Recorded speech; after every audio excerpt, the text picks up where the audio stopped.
हरे कृष्णा, दंड प्रणाम आप सभी को। तो आज हम भगवद गीता के 4.8 श्लोक पे चर्चा करेंगे।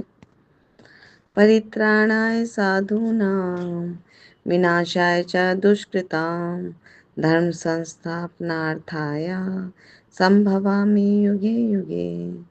अनुवाद तथा तात्पर्य श्री प्रभुपाद जी के द्वारा। श्री प्रभुपाद की जय। भक्तों का उद्धार करने, दुष्टों का विनाश करने तथा धर्म की फिर से स्थापना करने के लिए मैं हर युग में प्रकट होता हूँ।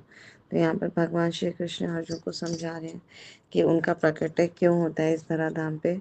तो अपने भक्तों का उद्धार करने के लिए आते हैं और असुरों का विनाश करने के लिए, और जो धर्म लुप्त हो चुका है उसकी फिर से स्थापना करने के लिए हर युग में भगवान प्रकट होते हैं। तो तात्पर्य में शिव बाबा जी बहुत सुंदर समझा रहे हैं।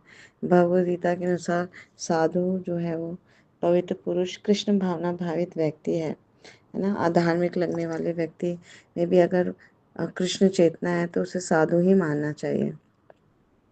तो इस श्लोक में जो दुष्कृताम उन व्यक्तियों को लाए जो कृष्ण भावनामृत की परवाह नहीं करते, है ना, वो मूर्ख अधम व्यक्ति कहलाते हैं। चाहे उन्होंने सांसारिक रूप से बहुत सारी शिक्षा उपाधियाँ, है ना, क्यों ना प्राप्त कर लियो। तो इसके विपरीत कोई 100% अगर कृष्ण भावना अमृत में लगा हुआ है, तो चाहे वो विद्वान या सुसंस्कृत नहीं भी है, फिर भी उसे साधु ही माना जाता है शास्त्रों के अनुसार।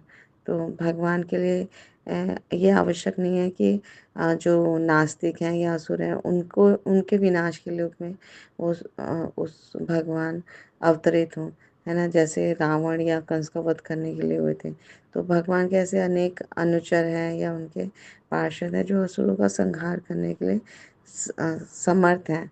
लेकिन भगवान अपने निष्काम भक्तों को, अपने शुद्ध भक्तों की तुष्टि के लिए विशेष रूप से अवतार लेते हैं, है ना, जो असुरों द्वारा निरंतर तंग किए जाते हैं।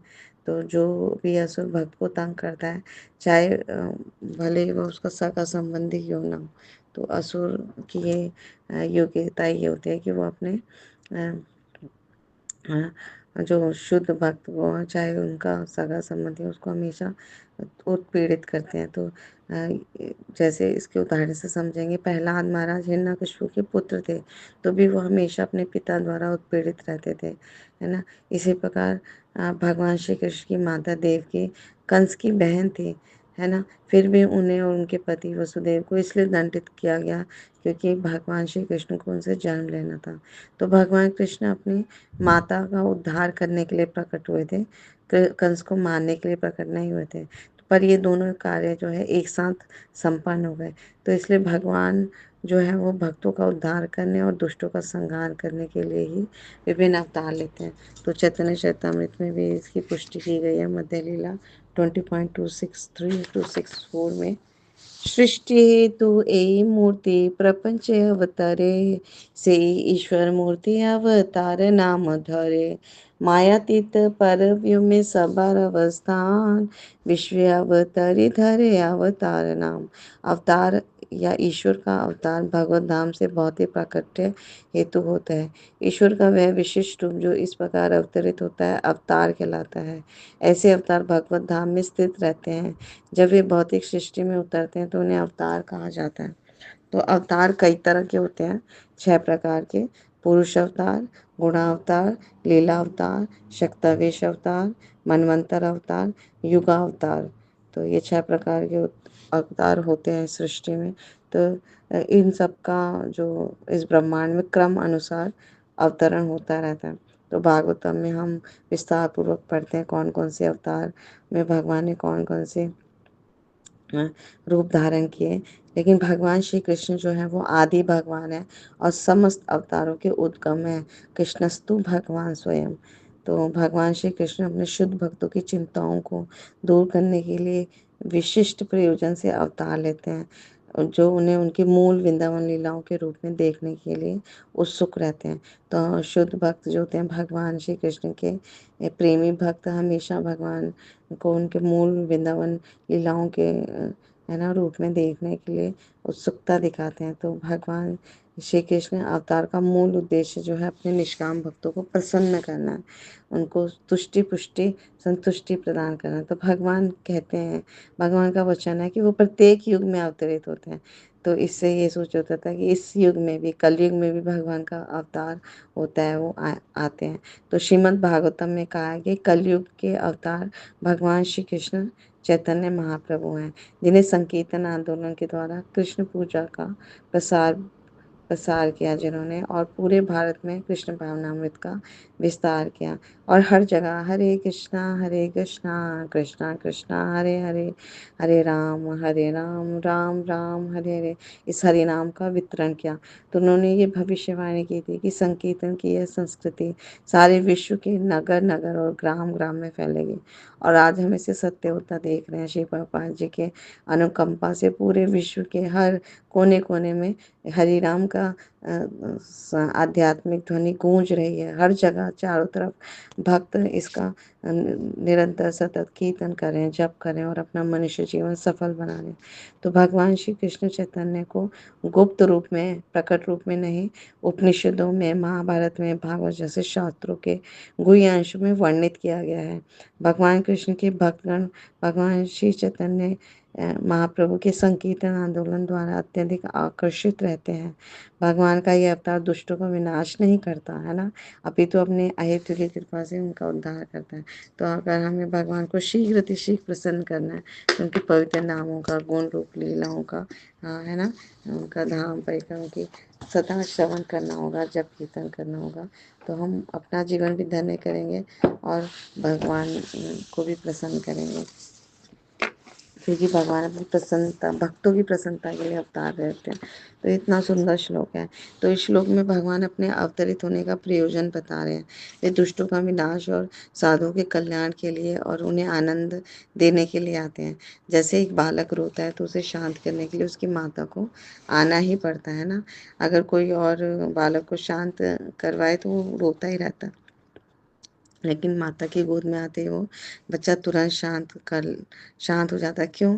क्योंकि माँ जो है, माँ के भीतर जो है बालक के प्रति स्वाभाविक करुणा है, प्यार है, प्रेम है। तो उसी प्रकार परम पिता भगवान श्री कृष्ण जो है वो अपने भक्तों के प्रति स्वाभाविक करुणामय है। इसलिए भक्तों को कष्ट में जानकर वे स्वयं सृष्टि में अवतरित होते हैं। तो भगवान श्री कृष्ण परम शक्ति मान है ना। वे चाहे तो अपनी इच्छा मात्र से गोलोक से ही बैठे बैठे भौतिक सृष्टि में उत्पात मचाने वाले असुरों का नाश कर सकते हैं, लेकिन वे भक्तों को के साथ अपनी लीलाओं से भक्तों को आनंदित करना चाहते हैं अपनी लीलाओं से, है ना। तो उनमें क्योंकि भक्तों के प्रति करुणा है, वत्सलता है, तो वे स्वयं इस भौतिक जगत में अवतरित होते हैं। ये मुख्य प्रयोजन है। तो जैसे कि हिरण्यकशिपु को मारने के लिए भगवान श्री कृष्ण ने नृसिंह रूप में खंबे से प्रकट होने की कोई आवश्यकता नहीं थी, लेकिन प्रहलाद को आह्लाद देने के लिए, है ना, यानी उसको प्रसन्न करने के लिए, उनकी रक्षा करने के लिए खंबे से प्रकट हुए। तो इस तरह से जैसे इसको ऐसे भी समझेंगे, कंस को मारने के लिए भगवान को भौतिक जगत में आने की आवश्यकता नहीं थी, लेकिन ब्रजवासियों में जैसे नंद, यशोदा, है ना, गोपियाँ, ग्वाल बाल, है ना, बहुत सारे उनके पार्षद गण, वो जो प्रमुख हैं, उनको आनंदित करने के लिए भगवान ने इस धरा धाम पे आए। तो भगवान इस भौतिक जगत में इसलिए अवतरित होते हैं कि कष्ट भोग रहे जो जीव होते हैं, वे अपनी उनकी दिव्य लीलाएं, उनके नाम कीर्तन, उनके, है ना, आदि से स्वयं को आकृष्ट करके अपने कष्टों का अंत करें और पुनः गोलोक धाम वापस चले जाएं। तो भगवान उनको लेने के लिए आते हैं। तो ये जीवों के लिए कष्ट उठाना ही भगवान श्री कृष्ण की भक्त वत्सलता है। तो और जीव जो हैं इस युग में या किसी भी युग में, प्रत्येक युग में भगवान के निरंतर लीलाओं का श्रवण करने से, कीर्तन करने से उनको उतना लाभ मिलता है और तो उनका जीवन सफल हो जाता है। तो एक बहुत सुंदर कथा आती है हमारे पुराणों में, हमारे इतिहास में। एक बार अकबर और बीरबल के बीच में कुछ संवाद चल रहा था। तो अकबर बादशाह ने वैदिक धर्म के अनुयायी बीरबल को परिहास में कहा कि हमारे अल्लाह भगवान की तरह नहीं है तुम्हारे कि इधर-उधर जन्म ले और वो यहाँ-वहाँ भागते नहीं हैं। तो आपके भगवान धरती पे क्यों आते हैं? वो किसी दूत को भी तो भेज सकते हैं। तो बिरबल ने कहा मैं कुछ दिनों बाद इसका उत्तर दूँगा। तो एक बार क्या हुआ सुबह-सुबह लाल किले पे हम सभी ने देखा है ना, वहीं यमुना नदी के किनारे अकबर, बीरबल और अपने सैनिकों सहित सैर कर रहे थे। तो एक दासी जो है पहले से ही बीरबल ने उन उसको प्रशिक्षण दे रखा था। तो अकबर के नवजात पुत्र के समान देखने वाले है ना एक मूर्ति को जैसे गुड़िया गुड्डा को शिशु के कपड़े पहनाकर थोड़ा सा मुख दिखाई दे इस प्रकार से उन दोनों के सामने लाई और उस गुड्डे को मतलब यमुना नदी में फेंक दिया गलती से ऐसे ऐसे शो किया ऐसे प्रदर्शन किया कि गिर गया। तो ये देखकर बादशाह हाय मेरा पुत्र हाय मेरा पुत्र कह के तुरंत नदी में कूद पड़े और अपने पुत्र की है ना वो मूर्ति या जो भी था वो उसे वापस लेकर आए बाहर। तो बीरबल ने कहा मैं यहाँ था बहुत सारे सिपाही भी थे तो हमें अपने पुत्र को बचाने के लिए आप आदेश दे सकते थे आपको तुरंत अपने संतान को बचाने के लिए छलांग लगा दी है ना। तो क्यों क्योंकि आपको अपने पुत्र के प्रति वात्सल्य प्रेम है। तो इसी प्रकार भगवान श्री कृष्ण जो है वो अपने भक्तों के प्रति अत्यधिक वात्सल्य युक्त हैं। तो भगवान श्री कृष्ण को अपने भक्तों से अधिक प्रिय और कोई वस्तु है ही नहीं। इतने प्रेम करते हैं भगवान अपने भक्तों को। तो इसलिए भक्तों को बचाने के लिए सुख प्रेम और आनंद देने के लिए उन्हें स्वयं आना पड़ता है इस धराधाम पे। ये कार्य जो है वो अन्य अवतार या देवी देवताओं से नहीं करवा सकते।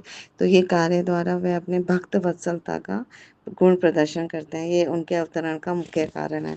तो इस तरह से हमें समझ आता है कि भगवान अपने भक्तों की प्रसन्नता के लिए आते हैं। तो कलयुग में भगवान श्री कृष्ण जो है विशेष रूप से प्रत्येक प्रत्येक जीव हर प्राणी का कल्याण करने के श्री कृष्ण चैतन्य महाप्रभु के रूप में अवतरित हुए हैं जिन्होंने मुक्त हस्त से है ना भगवान श्री कृष्ण संकीर्तन के रूप में श्री कृष्ण का नाम का दान दिया ताकि सभी मनुष्य सारे जीव सारे प्राणी इस भगवान नाम को ग्रहण करके साधु बन सके और भगवत धाम लौट सके। तो ये उनकी हमारे ऊपर अहेतु की है ना कृपा है भक्त वत्सलता है और ये हमारे हमारे ऊपर उनकी कृपा असीम कृपा है। तो इसको हमें ग्रहण करके अपना जीवन धन्य बनाना है।